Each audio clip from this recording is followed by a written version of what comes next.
বাংলাদেশ তো নেই, বাংলাদেশ নেই। আপনারা দেখতে পাচ্ছেন বাংলাদেশ, আমি দেখতে পাচ্ছি বাংলাদেশ। ডক্টর ইউনূসের দানা পানি বন্ধ, বিনা যুদ্ধেই ভারতের দাবার নাল, এইরকম অপপ্রচার যদি একের পর এক চালিয়ে যায় পশ্চিমবঙ্গের সেই রিপাবলিক চ্যানেলের মলম বিক্রেতা ময়ূক রঞ্জন ঘোষ, তাকে আসলে কি করা উচিত?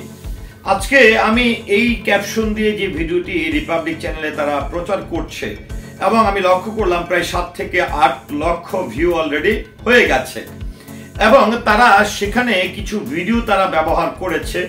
যেমনটা যদি বলতে চাই যে আরাকান আর্মি মায়ানমারের যে জায়গাটিতে এসে তারা যুদ্ধ করছে, কিংবা পুরনো অনেক ভিডিও সংযোজন করে একটি আতঙ্কমূলক ভিডিও সে তৈরি করেছে, এবং সেখানে এসে তিনি এমন ভাবে এটাকে উপস্থাপন করছে যেন বাংলাদেশ অলরেডি একদমই ধূলিসাৎ হয়ে গেছে, আরাকান আর্মি যেন বাংলাদেশকে দখল করেছে।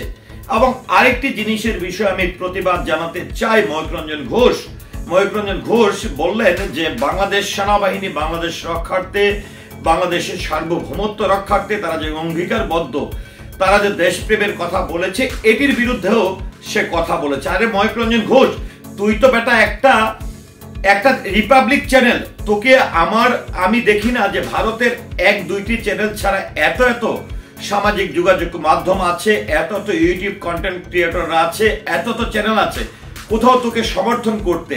তুই বাংলাদেশের সেনাবাহিনীকে নিয়ে কথা বলা দুঃসাহস হয়েছে। তুই বাংলাদেশ একটি স্বাধীন রাষ্ট্রের সার্বভৌমত্ব নিয়ে তুই কথা বলিস, তুই পজিটিভ কেন সংবাদ প্রকাশ করিস না? এটি হচ্ছে আমার কথা। সে পুরনো কিছু ভিডিও প্রকাশ করেছে, এমন ভাবে দেখাচ্ছে যে আরাকান আর্মি তারা মায়ানমারের এই পর্যায়ে এসে যেটি হচ্ছে দখল করতে করতে বাংলাদেশের সীমানা অতিক্রম করেছে, কক্সবাজার চট্টগ্রাম দখল করেছে। তো আমার কথা হচ্ছে, আমরা তো বাংলাদেশের নাগরিক, আমরা তো বাংলাদেশের যে কোনো ঘটনায় উদ্বিগ্ন হই, আমরা আতঙ্কিত থাকি, আমরা চিন্তায় থাকি। তো আমাদের তো এরকম যদি কোনো ঘটনা ঘটে তাহলে তো আমাদেরও চিন্তা হওয়ার কথা।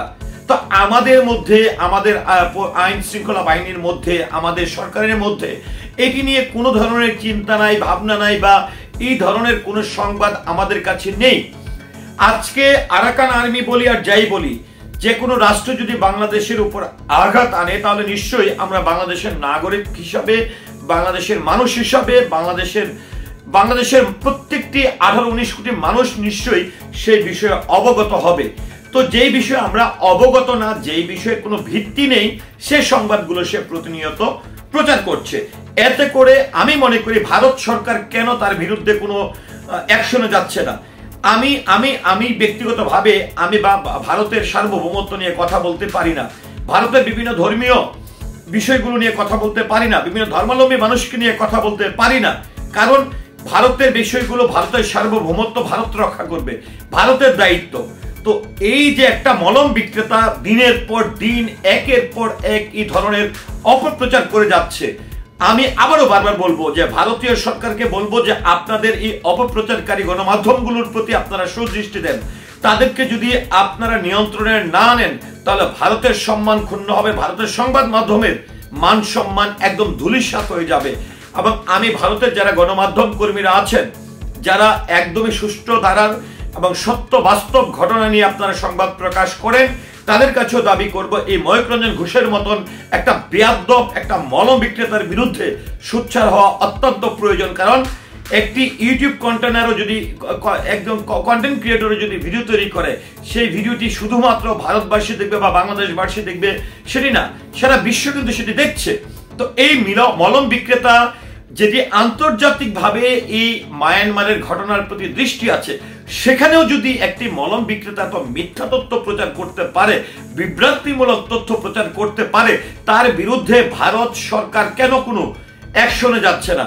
আমি ভারতের সর্বধর্মীয় যারা আছেন, ভারতের যারা সুশীল সমাজের মানুষ আছেন, তাদের কাছে আমি দাবি রাখছি, তারা এই ময়ূক রঞ্জন ঘোষের মতন মলম বিক্রেতাদের বিরুদ্ধে তাদের বাকরুদ্ধ করতে হবে, তাদের মিথ্যা প্রচারণা বন্ধ করতে হবে। তা না হলে আপনাদের যে দেশপ্রেম, আপনাদের যে দেশের মান সম্মান, আপনাদের দেশের যে গণমাধ্যমের মান সম্মান, সব কিন্তু নষ্ট হয়ে যাবে।